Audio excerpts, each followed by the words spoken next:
ಕಾರಣ ಈಗಾಗಲೇ ನಾವು ಏನು ಪೆರಿಫೆರಲ್ ರಿಂಗ್ ರಸ್ತೆ ಅದರ ವಿರುದ್ಧವಾಗಿ ಏನು ಅಧಿಸೂಚನೆ ಆಗಿರ್ತಕ್ಕಂಥದ್ದೇ ಕಾನೂನು ಬಾಹಿರ. ಈಗ ಆಲ್ರೆಡಿ 21 ವರ್ಷ ಆಗಿದೆ. BDA ಕಾಯ್ದೆ ಸೆಕ್ಷನ್ 27ರ ಪ್ರಕಾರನೇ ಅದು ರದ್ದಾಗಿದೆ. ಇದನ್ನು ನಾವು ಆಲ್ರೆಡಿ ಹೈಕೋರ್ಟ್ನಲ್ಲೂ ಕೂಡ ಇದನ್ನು ಪ್ರಶ್ನೆ ಮಾಡಿ ಪ್ರಾಜೆಕ್ಟನ್ನು ಲ್ಯಾಪ್ಸ್ ಮಾಡಿ ಅಂತ ಹಾಕಿದ್ದೀವಿ.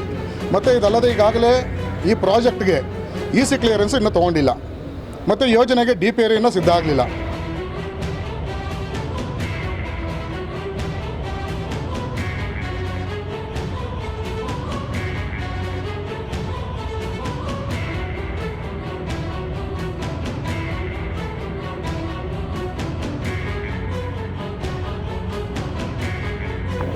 ಸರ್, ಇದು ಸಾರ್ವಜನಿಕರ ಹಿತಾಸಕ್ತಿಯಿಂದ ಪ್ರಾಜೆಕ್ಟ್ ಆಗಿರೋದ್ರಿಂದ ನಾವು 21 ವರ್ಷದಿಂದನೂ ಸಹ ಏನು ಭೂಮಿ ಕಳ್ಕೊಳ್ತಿದೆ ಎಲ್ಲ ರೈತರು ಸಹ ಇದುವರೆಗೂ ಸಹ ಮಾಡ್ತಾರೆ ಅಂತ ಈ ಸರ್ಕಾರ ಆಗಲಿ ಸಂಸ್ಥೆ ಆಗಲಿ ಇದುವರೆಗೂ ಯಾವುದೇ ರೀತಿಯಲ್ಲಿ ಮುಂದುವರೆದಿಲ್ಲ.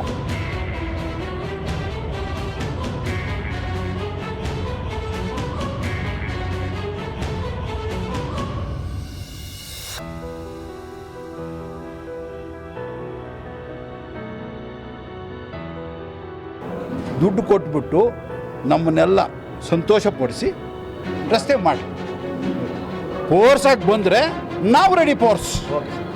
ಅವರು ಫೋರ್ಸಾಗಿ ಬಂದರೆ ಕಾನೂನು ವಿರುದ್ಧ ಬಂದರೆ ನಾವು ಕಾನೂನು ವಿರುದ್ಧ ಹೋಗೋದಕ್ಕೂ ರೆಡಿನೇ.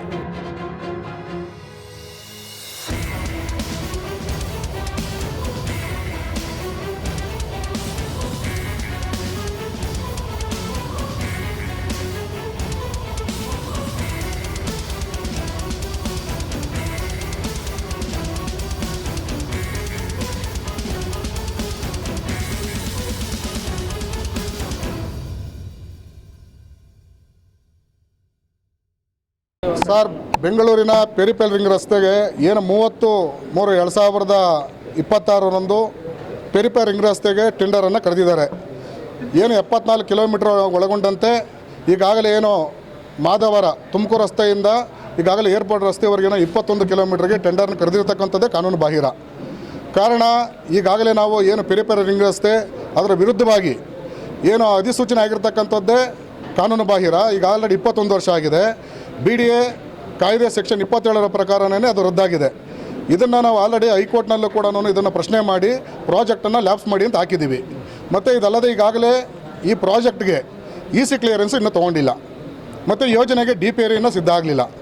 ಇದಲ್ಲದೆ 21 ಕಿಲೋಮೀಟ್ರಲ್ಲಿ ನೈಸ್ ಇಂಟ್ರಿಗೇಷನ್ ಅಂತಂತೇಳಿ 3.8 ಕಿಲೋಮೀಟ್ರು ಸುಮಾರು 4 ಹಳ್ಳಿಗಳ ಜಮೀನನ್ನು ಈಗ ರೀಸೆಂಟಾಗಿ ಟೆಂಡರಾಗಿ 1 ತಿಂಗಳಾದ ಮೇಲೆ ಅಂತಿಮ ಅಧಿಸೂಚನೆ ಮಾಡಿದ್ದಾರೆ.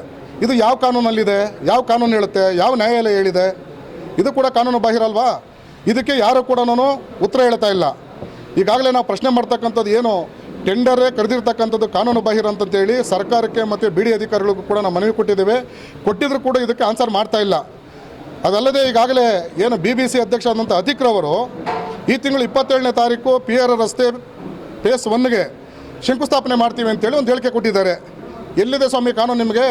ನೀವು IAS ಆಫೀಸರಾಗಿ ರಿಟೈರ್ಡ್ ಆಗಿರ್ತಕ್ಕಂಥವ್ರು. ಟೆಂಡರ್ ಕರೆದಿರ್ತಕ್ಕಂಥದ್ದೇ ಕಾನೂನು ಬಾಹಿರ. EC ಕ್ಲಿಯರೆನ್ಸ್ ಇಲ್ಲ, DPR ಸಿದ್ಧ ಆಗಲಿಲ್ಲ.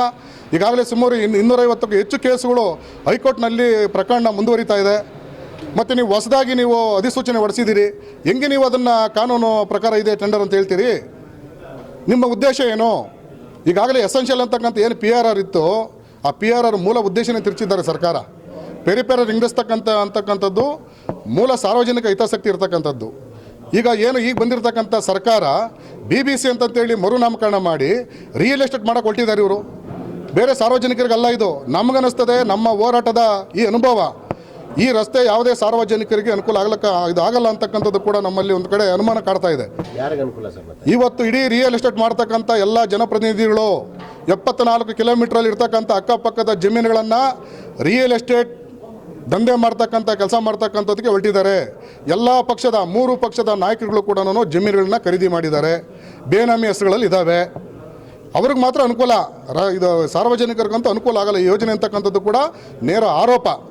ಯಾಕೆ ನೀವು PR ಅಂತಕ್ಕಂಥದ್ದು BBC ಅಂತ ಬದಲಾವಣೆ ಮಾಡಿದಾಗೇನೆ ಇದಕ್ಕೆ ಮೂಲ ಕಾರಣ ರಿಯಲ್ ಎಸ್ಟೇಟ್ ಮಾಡಲಿಕ್ಕಂತಲೇ ಸರ್ಕಾರ ಹೊರಟಿದೆ. ಇದು ಯಾವುದೇ ಕಾರಣಕ್ಕೂ ಸಾಧ್ಯ ಇಲ್ಲ. ಈಗಾಗಲೇ ಅಧಿಸೂಚನೆ ಆಗಿರ್ತಕ್ಕಂಥದ್ದು PRR ಯೋಜನೆ ಈಗ ಆಲ್ರೆಡಿ ಸತ್ತೋಗಿದೆ. ಹಂಗಾಗಿ ನಾವು ನ್ಯಾಯಾಲಯದ ಮೂಲಕನೂ ಕೂಡ ಆದೇಶ ತಗೊಬೇಕಂತೇಳಿ ಮಾನ್ಯ ನ್ಯಾಯಾಲಯಕ್ಕೂ ಕೂಡ ನಾವು ಮೊರೆ ಹೋಗಿದ್ದೇವೆ. 100% ಈ ಯೋಜನೆನ ರದ್ದುಗೊಳಿಸ್ತೀವಿ. ಸರ್, ಇದು ಸಾರ್ವಜನಿಕರ ಹಿತಾಸಕ್ತಿಯಿಂದ ಪ್ರಾಜೆಕ್ಟ್ ಆಗಿರೋದ್ರಿಂದ ನಾವು 21 ವರ್ಷದಿಂದನೂ ಸಹ ಏನು ಭೂಮಿ ಕಳ್ಕೊಳ್ತಿದೆ ಎಲ್ಲ ರೈತರು ಸಹ ಇದುವರೆಗೂ ಸಹ ಮಾಡ್ತಾರೆ ಅಂತ ಈ ಸರ್ಕಾರ ಆಗಲಿ ಸಂಸ್ಥೆ ಆಗಲಿ ಇದುವರೆಗೂ ಯಾವುದೇ ರೀತಿಯಲ್ಲಿ ಮುಂದುವರೆದಿಲ್ಲ.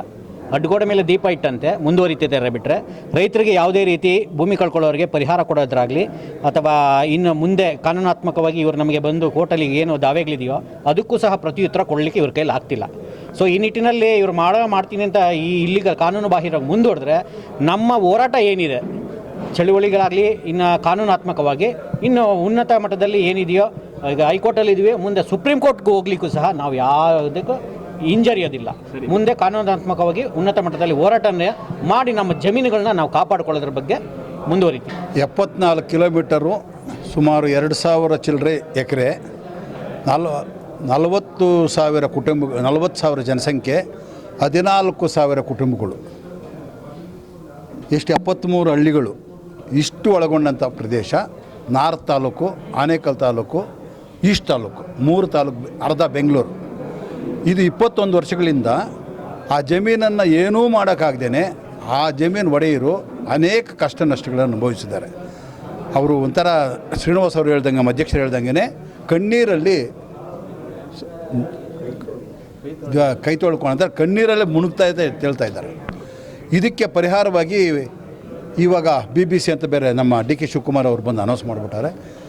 ಇದು ನಮ್ಮ ಶ್ರೀನಿವಾಸ ಹೇಳ್ದಂಗೆ ಇದು ರಾಜಕಾರಣಿಗಳ ಕೈವಾಡ. ಇದು 21 ವರ್ಷಗಳ ಹಿಂದೆ ರಸ್ತೆ ಬೇಕು ಅಂತ ಪ್ಲ್ಯಾನ್ ಮಾಡಿರಬೇಕಾದ್ರೆ, ಅಂದರೆ ಇನ್ನೂ 10 ವರ್ಷಗಳ ಹಿಂದೆ ಟ್ರಾಫಿಕ್ ಇದೆ ಅಂತ ತಾನೇ.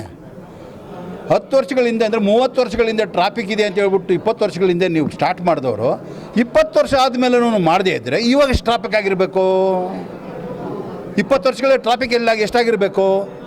ಅದಕ್ಕೋಸ್ಕರಗೆ ಇದಕ್ಕೆ 1, 2, 3, 5 ಕಿಲೋಮೀಟ್ರ್ ದೂರದಲ್ಲೇ ಇವಾಗ STR ರೋಡ್ಗಳಾಗೋಗ್ಬಿಟ್ಟವೆ. STR ರೋಡ್ಗಳಾಗಿ ಅದು ರಸ್ತೆಗಳಾಗಿ ಬೆಂಗಳೂರು ಟು ಮೈಸೂರು, ಹೊಸೂರು, ಚೆನ್ನೈ ಓಡ್ತಾ ಇದೆ. ಇದು 21 ವರ್ಷ ಆದ್ರೂ ಸಹ ಇದನ್ನು ಮುಟ್ಟಿಲ್ಲ. ಇದಾಗಬೇಕಾದ್ರೆ ಇನ್ನು 10 ವರ್ಷ ಆಗಬೇಕಾಗುತ್ತೆ. ಅಷ್ಟೊತ್ತಿಗೆ ಇದು ನೆಸ್ಸರಿನ ರಸ್ತೆ ಯೋಚನೆ ಮಾಡಬೇಕು ನಾವು ಪಬ್ಲಿಕ್ಕಾಗಿ. ನಾನು ಜಮೀನು ಓನರ್ ಆಗಲ್ಲ, ಫಾರ್ಮರ್ ಆಗಲ್ಲ, ಒಬ್ಬ ಸಾರ್ವಜನಿಕನಾಗಿ ಬುದ್ಧಿವಂತನಾಗಿ ಯೋಚನೆ ಮಾಡಬೇಕಾದ್ರೆ ಇನ್ನು 10 ವರ್ಷಕ್ಕೆ ಈ ರಸ್ತೆ ನೆಸ್ಸರಿ ಇದೆಯಾ, ಅವಶ್ಯಕತೆ ಇರುತ್ತಾ ಅನ್ನೋದನ್ನು ಯೋಚನೆ ಮಾಡಿ ಅದಕ್ಕೆ ಇದನ್ನು ಲ್ಯಾಪ್ಸ್ ಮಾಡಬೇಕು ಅಂತ ನಾವು ಮೇಜರು. ಇವರು ಮಾಡ್ತೀವಿ ಅಂತ ಹೇಳಿದ್ರೆ ಏನು 13 ಆ್ಯಕ್ಟ್ ಪ್ರಕಾರ ದುಡ್ಡು ಕೊಟ್ಬಿಟ್ಟು ನಮ್ಮನ್ನೆಲ್ಲ ಸಂತೋಷಪಡಿಸಿ ರಸ್ತೆ ಮಾಡಿ ಫೋರ್ಸಾಗಿ ಬಂದರೆ ನಾವು ರೆಡಿ ಫೋರ್ಸ್. ಅವರು ಫೋರ್ಸಾಗಿ ಬಂದರೆ, ಕಾನೂನು ವಿರುದ್ಧ ಬಂದರೆ ನಾವು ಕಾನೂನು ವಿರುದ್ಧ ಹೋಗೋದಕ್ಕೂ ರೆಡಿನೇ. ಕಾನೂನು ಪ್ರಕಾರಕ್ಕೆ ಬಂದರೆ ಕಾನೂನು. ಇವಾಗ ನಾವು 200 ಜನ ಕೇಸ್ಗಳು ಹಾಕ್ಕೊಂಡಿದ್ದೀವಿ. ಒಬ್ಬರು ಸರಿಯಾಗಿ ಸರ್ಕಾರದವರೊಬ್ಬರು ಬಂದು ಅಲ್ಲಿ ಫೇಸ್ ಮಾಡೋಕ್ಕೆ ಅವ್ರು ತಾಕತ್ತಿಲ್ಲ. ನಾವೇನು ರೈತರಂದ್ರೆ ಗುಲಾಮ್ರೆ ಕೊಟ್ಟಿದ್ದಾರೆ ಇವ್ರಿಗೆ. ಇವ್ರು ಹೇಳಿ ಓಟ್ ಗೆಲ್ಲಿಸ್ಬಿಟ್ಟು ಇವ್ರನ್ನೆಲ್ಲ ಆಚೆ ಬಿಟ್ಬಿಟ್ಟು ನಮ್ಮ ಮೇಲೆ ಸವಾರಿ ಮಾಡೋದಕ್ಕೆ ನಾವು ಕುದುರೆಗಳಲ್ಲ, ನಾವು ಮನುಷ್ಯರೇ. ಅದು ಬೇಕಾಗಿದ್ದು ನಾವು ರೆಡಿಯಾಗಿದ್ದೀವಿ. ಎಲ್ಲನೂ ಸುಮಾರು 74 ಕಿಲೋಮೀಟ್ರ್ ರೈತರೆಲ್ಲ ರೆಡಿಯಾಗಿದ್ದಾರೆ. ಅದಕ್ಕೇನು ಬೇಕಾದ್ರೆ ಎಲ್ಲನೂ ಏನು ಸಾಮಾನ್ಯ ಎಲ್ಲ ರೈತರು, ಅದು ಬೆಂಗಳೂರಿನವರೆಲ್ಲನೂ ಅದಕ್ಕೆ ನಡೆಯೋದಂತ ನಾವೆಲ್ಲ ರೆಡಿಯಾಗಿದ್ದೀವಿ ಸರ್. ನಿಮ್ಮ ಹೆಸರು ಯಾವ? ಶಂಕರಪ್ಪ ಅಂತ. ಈ ಸಂಘದಲ್ಲಿ ನಾನು ಒಬ್ಬ ಸದಸ್ಯನಾಗಿದ್ದೀನಿ. ನಮ್ಮದು ಸೂಲ್ಕುಂಟೆ ಜಮೀನು ಬರುತ್ತೆ, ಸರ್ವೆ ನಂಬರು ಸರ್ಜಾಪುರ ಸೂಲ್ಕುಂಟೆ. ನೀವಿನ್ನೂ ಆರ್ಟ್ ವಿಶ್ವಭಾರತಿ 24 ಚಾನಲ್ನ ಸಬ್ಸ್ಕ್ರೈಬ್ ಮಾಡ್ಕೊಳ್ಳಿ, ಅಂದರೆ ಸಬ್ಸ್ಕ್ರೈಬ್ ಮಾಡ್ಕೊಳ್ಳಿ. ನಮ್ಮ ವಿಡಿಯೋ ಕಂಟೆಂಟ್ ಇಷ್ಟ ಆದರೆ ಲೈಕ್ ಮಾಡಿ, ಶೇರ್ ಮಾಡಿ, ಕಮೆಂಟ್ ಮಾಡಿ.